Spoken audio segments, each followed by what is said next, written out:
The strategy for these highway departments is to conserve salt supplies and even use alternatives if possible. As we've shown you, the salt barns here in western New York have been loaded up with that precious seasonal commodity to keep us safe driving on the roads. But again, if you remember what happened last year, they do have to keep an eye on road salt usage ever since there were apparent production issues last year at that salt mine in Livingston County south of Rochester. And so we checked with the Clarence Highway Superintendent, Jamie Dussing, who is also the president of the state's Highway Superintendents Association. I'm pretty dialed in to what's going on in the other towns. I don't like to speak for them, but I think that as a whole, people are in pretty decent supply, but we are in protection mode, so we're not wasting it. We're looking at alternatives.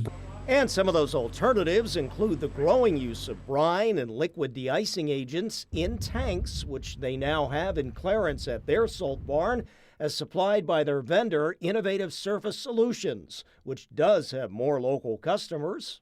I can't tell you the last time they purchased from us, but I know they have been using liquids. I know we've worked with, some of the bridges around your areas. So they have been customers. Yeah. Yeah, absolutely. People have adopted liquids in your necks of the woods.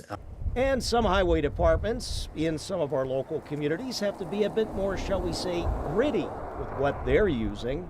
In the southern tier of Erie County and the neighboring counties, they use grit. So they use sand, different types of grit that you would get out of a quarry to get up and down the hills.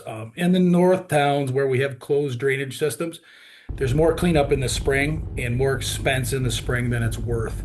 So we use either liquids, straight salt, or a combination of liquid and straight salt.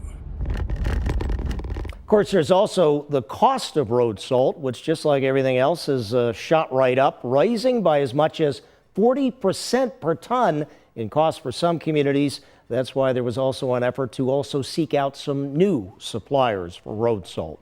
On your side, Ron Plants, Channel 2 News.